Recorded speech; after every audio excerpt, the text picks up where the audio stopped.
Hey guys, Rachel CPR here. Today I'm super excited about this video because this is my very first collaboration video. This is a collaboration video with two other YouTube mommies and their names are The Blessed Mom of Three and Discovering Natural. Both of these YouTube moms have amazing channels and they have two daughters each that have amazing hair. I am so excited about this collaboration because with each of these channels, if you watch all three of these videos, you'll get 30 tips to keep your daughter's hair happy. But of course, this is something that applies to everyone's hair so we can all benefit from them.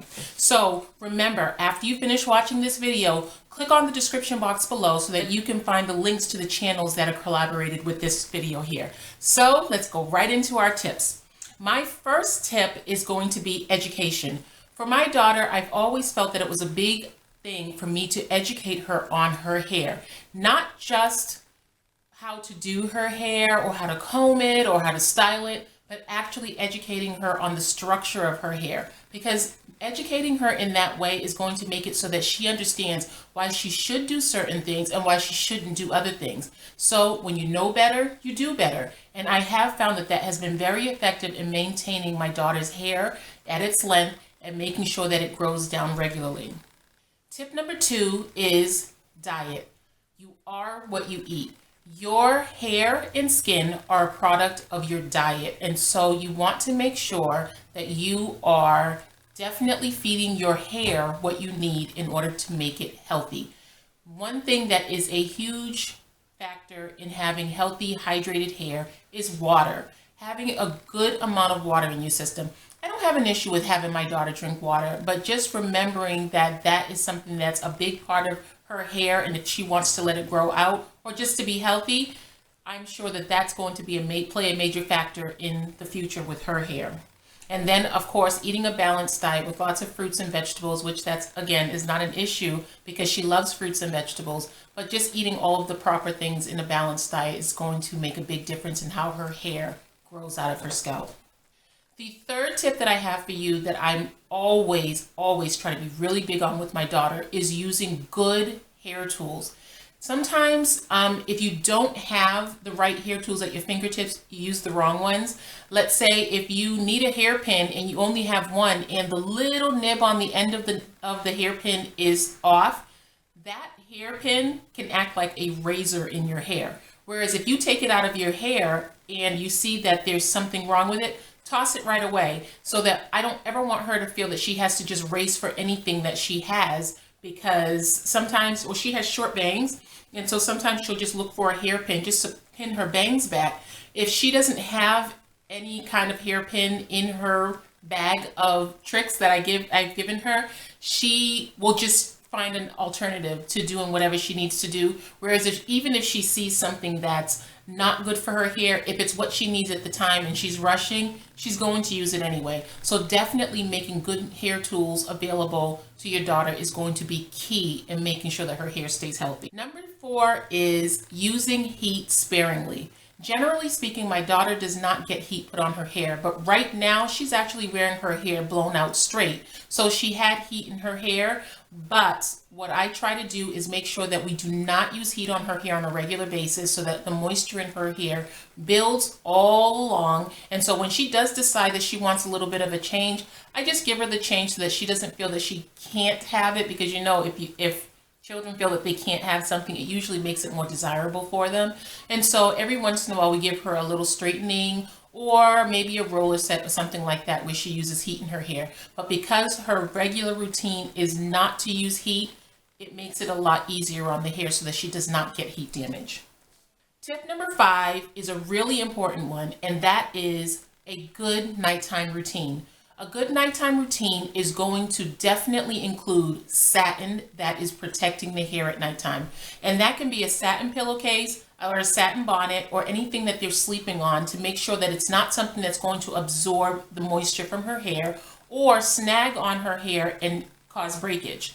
Now, a lot of the times people will tell me that they use a silk bonnet or a silk pillowcase for their hair or their child's hair, but in reality, silk is a natural fiber and it will draw moisture just the same way cotton does. So silk is not something that you want. Silky polyester fabrics and things like that are much better for the hair. Something extremely smooth and that will not absorb your moisture or cause any breakage. Tip number 6 is cold weather tools. I live in an area where it gets cold for part of the year. And so many times when I have people come in to get their hair done by me, I'll notice that sometimes they'll have a kind of like a little halo shape or an arch shape in the back of their neck, and it is the shape of a collar. Or around the edges, you will also see pieces of broken hair. Generally speaking, that is caused by a coat, perhaps a wool coat, and a wool hat that just breaks around the edges. I always try to make sure that my daughter does not have coats that are going to break her hairline, back, front, or sides. Tip number 7 is scheduling time for rest for the hair or protective styling. At some point during the months, you need to provide time for your child's hair to rest. And when I say rest, it's not necessarily, there are a lot of little girls that wear their hair braided at different times, which is very good for the hair, but you have to pay attention to the hairline. I know from my experience with my daughter from the time that she was born that she cannot handle having braids around her hairline. And so if I give her a resting hairstyle that consists of braids around the hairline, I know when I take that out of her hair, it's not really going to be a rest for her because she's going to have broken edges and she will also have a lot of little bumps around her hairline that sometimes would even get inflamed. So you want to make sure that the protective style that you choose for your child is not going to put tension on her hairline or cause any kind of damage from being too tight, because that's another major factor. Tip number 8 is style limits. There are times when little girls want something that they see and they don't necessarily understand that it's just not something that's the best for their hair. So sometimes it's a matter of rejecting a style and explaining to your child why the style is rejected. My daughter likes to wear extension braids in her hair, but they don't do well for her hair. But her best friend wears them all the time, and so she likes to be like her best friend, which there's nothing bad about that. But making her understand why she doesn't have those styles is something that makes it easier for her to deal with the fact that she has style limitations. So tip number 9 is deep conditioning. Deep conditioning is very important for the hair because the hair needs to be able to breathe. When I deep condition my daughter's hair, what I have to do is I have to remove all of the buildup on her hair, and then I have to put in a conditioner that's going to give it a boost of moisture or protein or something that her hair needs at that particular time. And with the water-only washing method, it can be a little bit different because we use homemade conditioners. Normally, I use a banana conditioner. Either I mix and strain my own bananas, or I use an organic baby food that just has bananas in it for her hair. And it definitely makes a big difference in making her hair more healthy, shiny, and just rejuvenating her hair so that it doesn't start to seem to be dull or lifeless. And tip number 10 is trimming. Trimming is usually a little bit of a touchy subject with children or with people in general, especially if you want to grow your hair down. But with children, they look at things in black and white. If I want to grow my hair, I have to make sure I don't cut it. But in reality, if my daughter doesn't have her hair trimmed, it's going to break off on its own. And so a good way to get her to understand that she needs to trim her hair was just to show her little pieces of hair where her hair has come off on her pillow, on her clothes, or anything like that. And I did that a very long time ago. As of right now, I'm at a point where I'm happy to say that my daughter will tell me, "Mom, my hair needs to be trimmed," because she recognizes the difference in her hair and she doesn't want to have those bad ends. Because when your hair needs to be trimmed, your hair does not accept oxygen because the ends are frayed, and so you're not getting the air into your hair that your hair needs to flourish.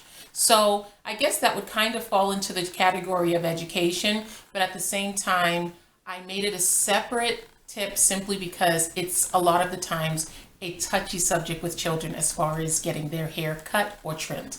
So those are my 10 tips, and I would love it if you could add any more to these tips, them in the comments below, and we can all have those tips.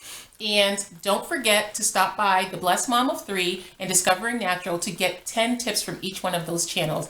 And as usual, thank you so much for watching. And if you've subscribed, thank you. If not, go ahead and do it. And don't forget to like. Thanks a bunch, guys. Bye.